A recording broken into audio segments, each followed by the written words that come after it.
മന്ത്രധ്വനികളുടെ മായിക ലഹരിയിൽ മയങ്ങിയുണരുന്ന മനോഹരമായ ഈ പുലരിയിൽ ചിത്രദർശനത്തിന്റെ പുതിയൊരു എപ്പിസോഡിലേക്ക് ഏവർക്കും സ്വാഗതം. ഇന്നത്തെ ചിത്രങ്ങൾ പ്രസിദ്ധ മാന്ത്രിക നോവലിസ്റ്റായ ശ്രീ ഏറ്റുമാനൂർ ശിവകുമാറിൻ്റെതാണ്.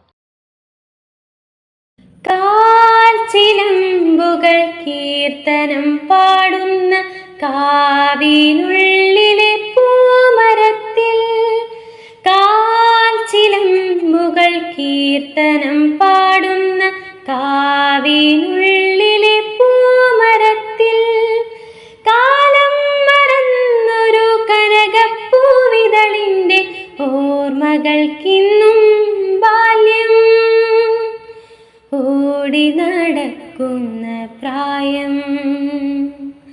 കാൽച്ചിലമ്പുകൾ കീർത്തനം പാടുന്ന കാവിനുള്ളിലെ പൂമരത്തിൽ.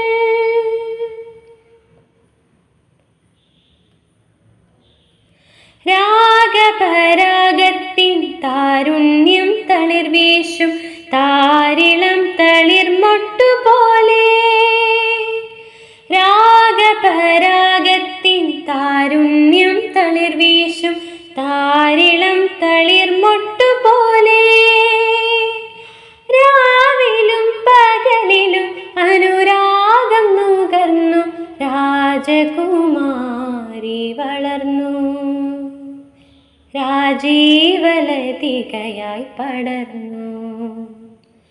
കാൽച്ചിലമ്പുകൾ കീർത്തനം പാടുന്ന കാവിനുള്ളിലെ പൂമരത്തിൽ, കാൽച്ചിലമ്പുകൾ കീർത്തനം പാടുന്ന കാവിനുള്ളിലെ പൂമരത്തിൽ.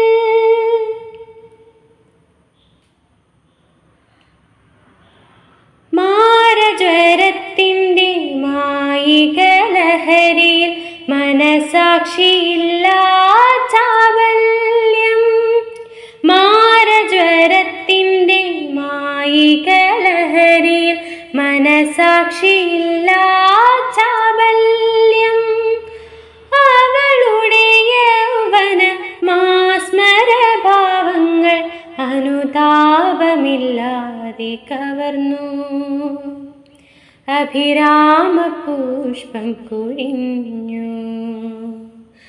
കാൽച്ചിലമ്പുകൾ കീർത്തനം പാടുന്ന കാവിനുള്ളിലെ പൂമരത്തിൽ, കാൽച്ചിലമ്പുകൾ കീർത്തനം പാടുന്ന കാവിനുള്ളിലെ പൂമരത്തിൽ, കാലം മറന്നൊരു കനകപ്പൂവിതളിന്റെ ഓർമ്മകൾക്കിന്നും ബാല്യം, ഓടി നടക്കുന്ന പ്രായം. കാൽച്ചിലമ്പുകൾ കീർത്തനം പാടുന്ന കാവിനുള്ളിലെ പൂമരത്തിൽ.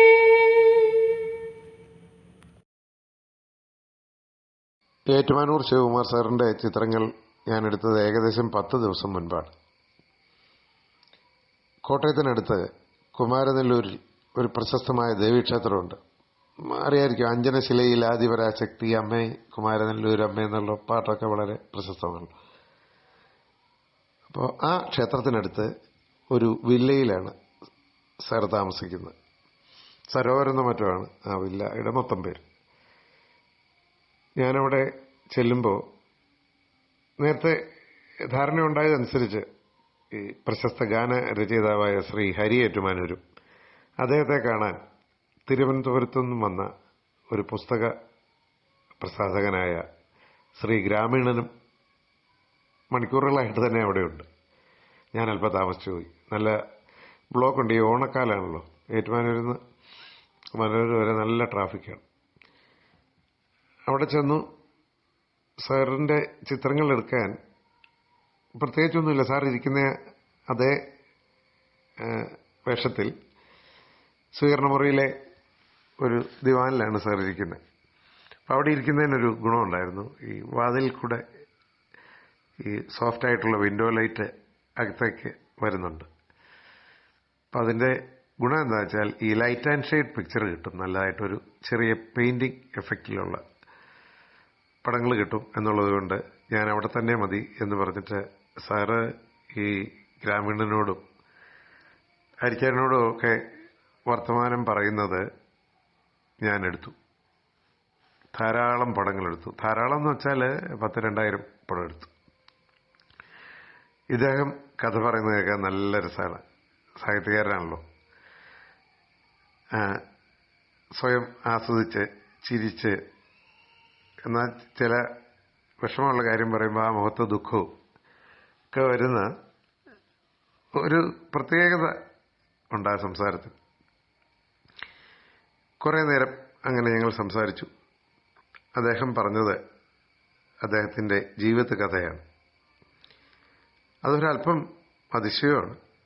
കാരണം ഉന്നത വിദ്യാഭ്യാസമില്ലാതെ ഒരു ലൈബ്രറിയിലെ വായന കൊണ്ട് ഒരാൾ കേരളം അറിയുന്ന പ്രശസ്തനായ പ്രഗത്ഭനായ ഒരു എഴുത്തുകാരനായി മാറിയ ഒരു മാന്ത്രിക കഥ. ആ കഥ നമുക്കൊന്ന് കേൾക്കണ്ടേ? 1955 മെയ് 30 ഏറ്റുമാനൂർ ശിവകുമാർ ജനിച്ചത്. ഏറ്റുമാനൂരിനടുത്ത് ചൂരക്കോട്ട് എന്ന വീട്ടിൽ ശ്രീ കേശവപിള്ളയുടെയും ഏറ്റുമാനൂരിൽ നിന്ന് ഏകദേശം ഒരു 3 കിലോമീറ്റർ ദൂരമുള്ള കാണക്കാരി കൊച്ചുപുരയ്ക്കൽ ശ്രീമതി ഭാരതി അമ്മയുടെയും മൂന്നാമത്തെ പുത്രനായി ജനിച്ചു. 4 പേരാണ് ആകെ. അതിൽ ബാക്കി 3 പേരും സഹോദരിമാരാണ് ശിവകുമാർ സാറിന്. ഇദ്ദേഹത്തിൻ്റെ പിതാവ് കാണക്കാരി ഗവൺമെന്റ് ഹൈസ്കൂളിലെ അധ്യാപകനായിരുന്നു. അതുകൊണ്ടൊരു ഗുണം ഉണ്ടായത് 1, 2, 3 ക്ലാസ്സുകൾ ഇദ്ദേഹം വീട്ടിലിരുന്ന് പഠിച്ച് പരീക്ഷ എഴുതുകയായിരുന്നു. സ്കൂളിൽ ആദ്യമായി പോകുന്നത് 4ാം ക്ലാസ്സിലേക്കാണ്. അന്നത്തെ കാലത്ത് അതൊക്കെ പറ്റുമായിരുന്നു. പിന്നെ അച്ഛൻ ആ സ്കൂളിലെ തന്നെ അധ്യാപകനുമാണല്ലോ. അങ്ങനെ 4ാം ക്ലാസ്സിൽ ഒരു VIP ആയിട്ടാണ് ആ സ്കൂളിലേക്കുള്ള പ്രവേശനം. സ്കൂളിൽ 9ാം ക്ലാസ് വരെ പഠിച്ചു. 9ാം ക്ലാസ് കഴിഞ്ഞപ്പോഴത്തേക്കും അച്ഛൻ വിരമിച്ചു. അപ്പോൾ ശിവകുമാർ സാർ പറഞ്ഞു, അച്ഛനില്ലല്ലോ, അതുകൊണ്ട് നമുക്ക് ഏറ്റുമാനൂർക്ക് തന്നെ പോകാം എന്ന് പറഞ്ഞ് ഏറ്റുമാനൂർ സ്കൂളിൽ വന്ന് 10ാം ക്ലാസ്സിൽ ചേർന്നു. 10ാം ക്ലാസ്സിൽ ചേർന്നത് കൂട്ടത്തിൽ അച്ഛൻ അദ്ദേഹത്തെ ഏറ്റുമാനൂർ SM ലൈബ്രറിയിൽ ഒരു അംഗമായി ചേർത്തു. ഇതാണ് ഈ ലോകമറിയുന്ന ഏറ്റുമാനൂർ ശിവകുമാർ എന്ന എഴുത്തുകാരൻ്റെ ജനനം. ആ ലൈബ്രറിയിൽ നിന്നും അദ്ദേഹം രാവിലെ 2 പുസ്തകം എടുക്കും. വൈകുന്നേരം ആകുമ്പോഴത്തേക്കും അത് വായിച്ചു തീർക്കും. പിന്നീട് വൈകുന്നേരം പോയി 2 പുസ്തകം എടുക്കും. രാത്രി കൊണ്ടത് വായിച്ചു തീർക്കും. ലൈബ്രറിനെ അമ്പരിപ്പിച്ച ഒരു ബാലൻ. അപ്പോൾ അന്നത്തെ കാലത്ത് ഈ ഹോം ലൈബ്രറി സ്കീമുണ്ട്. എന്ന് വെച്ചാൽ ആവശ്യമുള്ളവർക്ക് വീട്ടിൽ കൊണ്ടുപോയി പുസ്തകങ്ങൾ കൊടുക്കും. അങ്ങനെ ഒരു സിസ്റ്റം ഞാനും ഓർക്കുന്നുണ്ട് അങ്ങനെ. പക്ഷെ ഇപ്പം അതൊക്കെ നിന്നുപോയി. ഇപ്പം അങ്ങോട്ട് പോയി തന്നെ ആൾക്കാർ പുസ്തകം എടുക്കുന്നില്ല. ഇപ്പം ഈ പ്രായമായവർക്കും സ്ത്രീകൾക്കുമൊക്കെ വലിയ സൗകര്യമാണ് ലൈബ്രറിയിൽ പോകാതെ പുസ്തകം എടുക്കാമല്ലോ. അതിൽ ഈ പുസ്തകം ഡെലിവറി ചെയ്യുന്ന ഒരു ആളായിട്ട് ശിവകുമാർ സാറിനെ അവിടെ നിയമിച്ചു. അപ്പം അദ്ദേഹത്തിന് അത് വളരെ ഇഷ്ടപ്പെട്ടു. കാരണം ഒരു സൈക്കിള് സ്വന്തമായിട്ട് കിട്ടും. ആ ഒരു സന്തോഷവും പിന്നെ ഒരു ചെറിയ റെമ്യൂണറേഷനും കിട്ടും. ചെറിയ ചെറിയ ചെലവുകൾക്കൊക്കെയാകും. ഈ സമയത്ത് അദ്ദേഹം 10ാം ക്ലാസ്സിൽ ആദ്യത്തെ തവണയും 1-2 പ്രാവശ്യം പരാജയപ്പെട്ടു. അതിന് കാരണം കണക്കും ഇംഗ്ലീഷും എല്ലാ കാലത്തും ശ്രീകുമാർ സാറിനൊരു കീറാമുട്ടിയായിരുന്നു. അത് ഇന്നും അങ്ങനെയാണെന്നാണ് അദ്ദേഹം പറയുന്നത്. പിന്നീട് ഒരു ട്യൂട്ടോറിയൽ കോളേജിൽ പഠിച്ച് 10ാം ക്ലാസ് പാസ്സായി. പക്ഷേ വലിയ ഉന്നത വിദ്യാഭ്യാസമൊന്നും അദ്ദേഹത്തിന് ആഗ്രഹമില്ലായിരുന്നു. അത് പോയുമില്ല. ഈ സമയത്ത് ക്രമേണ ഈ ഹോം ലൈബ്രറി സ്കീം നിന്നു പോകുന്ന ഒരു സാഹചര്യം വന്നപ്പോൾ അവിടെ ലൈബ്രറിയിലെ ആൾക്കാർ അദ്ദേഹത്തെ പിരിച്ചുവിട്ടില്ല. പകരം അവിടെ ഒരു ക്ലർക്കിന്റെ പോലത്തെ ഒരു ജോലി, എന്നുവെച്ചാൽ അവിടെ ഏറ്റവും കൂടുതൽ ഉണ്ടായത് ശ്രീകുമാർ സാറാണ്. അന്നേരം വലിയൊരു പ്രയോജനമുണ്ടായി. ഈ ലൈബ്രറിയിലാണല്ലോ ഫുൾ സമയം ഇരിപ്പ്. അപ്പം ഇഷ്ടംപോലെ പുസ്തകം വായിക്കാം. മാത്രമല്ല, കൊടുത്തുവിടാത്ത ചില പുസ്തകങ്ങളുണ്ട്. ഇപ്പോൾ ഈ ശബ്ദധാരാവലിയോ അതുപോലെയൊക്കെയുള്ള ചില പുസ്തകങ്ങൾ ഒരു റെഫറൻസ് പുസ്തകം പോലെയുള്ളത് അവിടെ ഇരുന്ന് വായിക്കാം. അങ്ങനെ വായന നിർബാധം തുടർന്നു. ആ ലൈബ്രറിയിലുള്ള പുസ്തകങ്ങൾ മുഴുവൻ ഇദ്ദേഹം വായിച്ചു തീർത്തു. ഈ സമയത്ത് തന്നെ ബാലസാഹിത്യ കൃതികൾ എഴുതി. ബാലസാഹിത്യ കൃതികൾ എന്ന് പറഞ്ഞാൽ അങ്ങനെ ഒന്നോ രണ്ടോ കൃതിയല്ല, 45 ബാലസാഹിത്യ നോവലുകൾ എഴുതി. അത് അദ്ദേഹം എഴുതുന്നതിന്റെ വേഗത ആരെയും അമ്പരപ്പിക്കും. ഒരൊറ്റ രാത്രി കൊണ്ടൊരു നോവൽ എഴുതി, 17 അധ്യായമുള്ളൊരു നോവല്. വൈകുന്നേരം ആവശ്യപ്പെട്ടപ്പോൾ പിറ്റേ ദിവസം രാവിലത്തേക്ക് അതിന്റെ മാനുസ്ക്രിപ്റ്റ് റെഡിയാണ്. ഇങ്ങനെയുള്ള സിദ്ധിയാണ് ഉള്ളത്. ആ വായനയോടുള്ള തീവ്രമായ പ്രണയം എഴുത്തിലും പ്രതിഫലിച്ചു. ഈ സമയത്ത് അദ്ദേഹത്തിന്റെ കൃതികൾ കേരളത്തിലെ പല ബാല മാഗസിനുകളിലും ബാലവാരികകളിലുമൊക്കെ വന്നു തുടങ്ങി. ഏറ്റുമാനൂർ ശിവകുമാർ എന്ന പേര് ക്രമേണ അറിയപ്പെടാൻ തുടങ്ങി എഴുത്ത് ലോകത്ത്. അങ്ങനെയിരിക്കെ അദ്ദേഹം ചുവടൊന്ന് മാറ്റിപ്പിടിച്ച് സാമൂഹ്യ നോവലുകൾ എഴുതി തുടങ്ങി.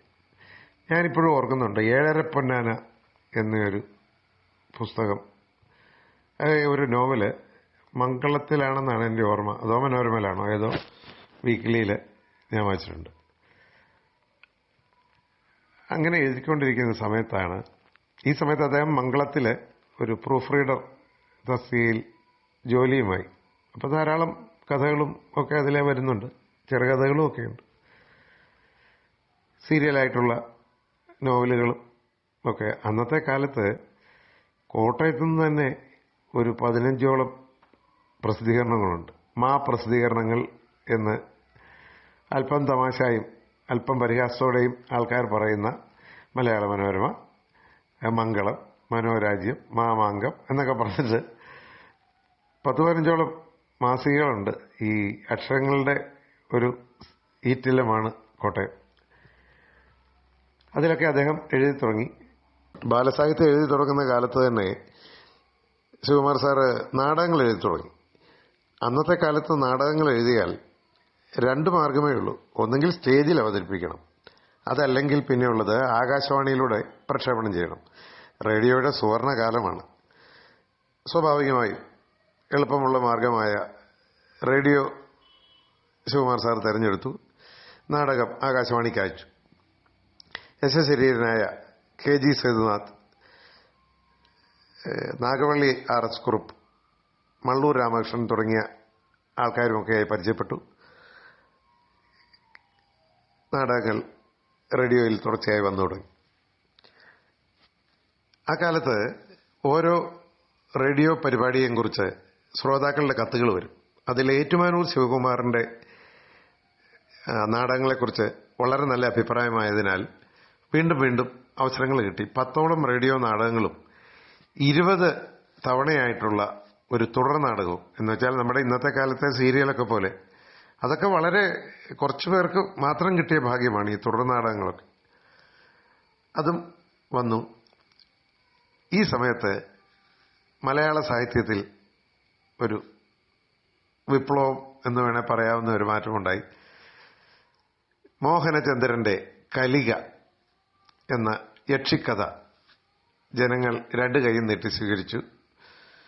ഏതാണ്ട് ആ സമയത്ത് PV തമ്പിയുടെ കൃഷ്ണപ്പരുന്തെന്ന നോവലും തുടർക്കഥയായിട്ട് വരാൻ തുടങ്ങി. ഞാൻ ഓർക്കുന്നുണ്ട്, ഈ അതുവരെ ഇല്ലാത്ത പ്രത്യേകതയുള്ള നോവലുകളാണ്. ഞാൻ സ്കൂളിന്റെ ഭാഗമോ ഡിഗ്രി ആയിട്ടുണ്ടോ എന്ന് ഞാൻ ഇപ്പോൾ കറക്റ്റ് ഓർക്കുന്നില്ല. ഏതാണ്ട് ആ സമയത്താണ്. ഇപ്പോൾ അതുവരെ സാമൂഹ്യ നോവലുകൾ വായിച്ച നമുക്ക് വാർത്താളി നമഃ, വടയക്ഷിണി നമഃ, ധൂമാവതി നമഃ തുടങ്ങിയ മന്ത്രങ്ങളാണ്. എന്നുവെച്ചാൽ ഒരു മാന്ത്രിക ലോകത്തേക്ക് വായനക്കാരെ കൊണ്ടുപോയി. വളരെ പോപ്പുലറായി ഈ കൃഷ്ണപ്പരുന്ത്. സിനിമയും വന്നല്ലോ. ഒരു സൗഹൃദ സംഭാഷണത്തിൽ ശിവകുമാർ സാറിന്റെ സുഹൃത്ത് വെല്ലുവിളിച്ചു, നിനക്കിതുപോലെ ഒരു സാധനം എഴുതാൻ പറ്റുമോ? അദ്ദേഹം ആ വെല്ലുവിളി ഏറ്റെടുത്തു. ആദ്യത്തെ മാന്ത്രിക നോവൽ പിറന്നു. സൂര്യഗായത്രി എന്നാണ് ആദ്യം പേരിട്ടതെങ്കിലും സൂര്യഗായത്രി അതിനു മുൻപ് ഇറങ്ങിയ ഏതോ ഒരു പുസ്തകത്തിന്റെ പേര് ആണെന്ന് ഉള്ളതിനാൽ അത് ശ്യാമയാമങ്ങൾ എന്ന് പുനർനാമകരണം ചെയ്യപ്പെട്ടു. അതും ഒരു വിജയമായി. ഈ നോവലുകളുടെയൊക്കെ ചുവട് പിടിച്ച് മനോരാജ്യത്തിൽ അത് തുടരെ പ്രസിദ്ധീകരിച്ചു. 36 അധ്യായമോ മറ്റോ അദ്ദേഹം എഴുതിയിരുന്നത്. അപ്പോൾ അവരാവശ്യപ്പെട്ടിട്ട് അത് 10 അധ്യായം കൂടെ കൂട്ടി. കാരണം മനോരാജ്യത്തിന്റെ സർക്കുലേഷൻ വളരെ കൂടി ഈ നോവലുകൊണ്ട്. അതിന്റെ ഒരു 2ാം ഭാഗം എഴുതാനും അവരുടെ നിർബന്ധം കൊണ്ട് അതും 45ഓളം അധ്യായം എഴുതി. മലയാള മാന്ത്രിക നോവൽ സാഹിത്യത്തിൽ ഇദ്ദേഹം ചൂടുറപ്പിച്ചു. പിന്നീട് 45ഓളം മാന്ത്രിക നോവലുകൾ മാതൃഭൂമിയും കലാകൗമുദിയും ഒഴിച്ച് എല്ലാ പ്രസിദ്ധീകരണങ്ങളിലും, അന്നപ്പോൾ ഒരു 10-25 മാസികകളുണ്ട്. ഇപ്പം അതെല്ലാം നിന്നുപോയി കേട്ടോ. മനോരമ മാത്രമേ ഉള്ളൂ. ഇതിലൊക്കെ ഈ മാന്ത്രിക നോവലുകൾ വന്നു. ഒരേ സമയം 10-12 വാരികകളിൽ ഇദ്ദേഹം നോവലുകൾ എഴുതി. വലിയ വിജയവുമായി. അങ്ങനെ ഏകദേശം 150ൽ കൂടുതൽ രചനകൾ നടത്തിയിട്ടുള്ള ഒരു അത്ഭുത സാഹിത്യകാരനാണ് ഇദ്ദേഹം. 45ഓളം ബാല നോവലുകൾ, ഏതാണ്ട് 45ഓളം സാമൂഹിക നോവലുകൾ, 45ഓളം മാന്ത്രിക നോവലുകൾ, കൂടാതെ മറ്റു രചനകൾ ഒരു 150ഓളം വരും. മറ്റു രചനകൾ 15ഓളം വരും. അപ്പോൾ 150ൽ കൂടുതൽ രചനകളുണ്ട്. ഇത് കൂടാതെ പല വാരികകളിലും തുടങ്ങിയിട്ട് നിന്നുപോയ കഥകളുണ്ട്. അത് കൂടുന്നില്ല, ഇതിനകത്ത് കൂട്ടിയിട്ടില്ല. അതിന് കാരണം ആ പ്രസിദ്ധീകരണം നിന്നു പോവുമോ അല്ലെങ്കിൽ റെമ്യൂണറേഷൻ കിട്ടാതെ വരുമോ, അവരുമായിട്ട് ചേരാതെ വരുമൊക്കെ ചെയ്യുന്ന സാഹചര്യങ്ങളിൽ എഴുതി തുടങ്ങിയ അനേകം നോവലുകളുണ്ട്. എന്തൊരു കർമ്മപഥമാണ് ഇദ്ദേഹത്തിൻ്റെത്. വളരെ ജനസ്വീകാര്യതയുണ്ടായിരുന്ന ഒരു എഴുത്തുകാരനാണ്. ഇപ്പോഴും അദ്ദേഹം എഴുതുന്നുണ്ട്. ആനന്ദരാമായണം എന്ന പേരിൽ ഒരു പുസ്തകം മനോരമ പബ്ലിക്കേഷൻ ബുക്സ് പുറത്തിറക്കിയിട്ട് ഏതാനും ദിവസമേ ആയിട്ടുള്ളൂ. ബാലസാഹിത്യത്തിൽ തുടങ്ങിയ ശിവകുമാർ സാറ് 45ഓളം ബാല നോവലുകളും 45ഓളം സാമൂഹിക നോവലുകളും ഏതാണ്ട് 45ഓളം മാന്ത്രിക നോവലുകളും എഴുതി. അതുകൂടാതെ 15ൽ പരം മറ്റ് രചനകളും എഴുതി. ഏറ്റവും അവസാനം അദ്ദേഹം ആത്മീയ ലോകത്തിലേക്ക് ചുവടുവെക്കുന്നു എന്ന് വേണം മനസ്സിലാക്കാൻ. അവസാന പുസ്തകം ആനന്ദരാമായണം മനോരമ ബുക്സ് പുറത്തിറക്കിയിട്ട് ഏതാനും ദിവസങ്ങളേ ആയിട്ടുള്ളൂ. 8 വർഷത്തോളമായിരുന്നു മംഗളത്തിലെ ജോലി. അതിനുശേഷം ശിവകുമാർ സാർ മാതൃഭൂമിയിലെ പ്രൂഫ് റീഡറായി ജോലിയിൽ പ്രവേശിച്ചു. കോട്ടയത്ത് തുടങ്ങി തിരുവനന്തപുരം, കണ്ണൂർ തുടങ്ങിയ എഡിഷനുകളിലൊക്കെ പോയതിനു ശേഷം തിരിച്ച് കോട്ടയത്ത് തന്നെ വന്ന് ചീഫ് പ്രൂഫ് റീഡറായി 60ാമത്തെ വയസ്സിൽ വിരമിച്ചു. നോവലുകൾ മാത്രമല്ല, 2 TV സീരിയലുകൾ ഏഷ്യാനെറ്റിൽ തിരുവാതിര എന്ന പേരിലും സൂര്യയിൽ ആയില്യങ്കാവ് എന്ന പേരിലും. ഈ തിരുവാതിര TV സീരിയലിൽ ഞാൻ ഓർക്കുന്നുണ്ട്, ജനങ്ങൾ സ്വീകരിച്ച ഒരു നല്ല സീരിയലായിരുന്നു. കൂടാതെ നാട്ടുവിശേഷം എന്ന സിനിമയ്ക്ക് കഥ, തിരക്കഥ, സംഭാഷണം എഴുതി. മുകേഷും സിദ്ദിഖുമൊക്കെ അഭിനയിച്ച ഒരു മുഖ്യധാര സിനിമയായിരുന്നു അത്. സാർത്ഥകമായ ജീവിതം. അദ്ദേഹത്തിൻ്റെ സഹധർമ്മിണി ശ്രീമതി ജയശ്രീ ഞങ്ങൾ സംസാരിച്ചുകൊണ്ടിരിക്കുമ്പോൾ അടുത്ത് വന്നിരുന്ന് കുറച്ച് തമാശയൊക്കെ പറഞ്ഞ് ചിരിച്ചിട്ട് പോയി. വീണ്ടും അവരെ നിർത്തി ഞാൻ 2-3 ചിത്രങ്ങൾ ലൈബ്രറിയുടെ മുൻപിൽ നിർത്തിയെടുക്കുകയും ചെയ്തു. സാറിൻ്റെ ഹോം ലൈബ്രറിയിൽ വളരെ പുസ്തകങ്ങൾ ഉള്ള ഒരു ലൈബ്രറി വീട്ടിൽ തന്നെയുണ്ട്. അതിൽ അദ്ദേഹത്തിൻ്റെ തമിഴിലേക്കും കന്നഡത്തിലേക്കുമൊക്കെ മൊഴി മാറിയ പുസ്തകങ്ങളും അദ്ദേഹം കാണിച്ചു തന്നു.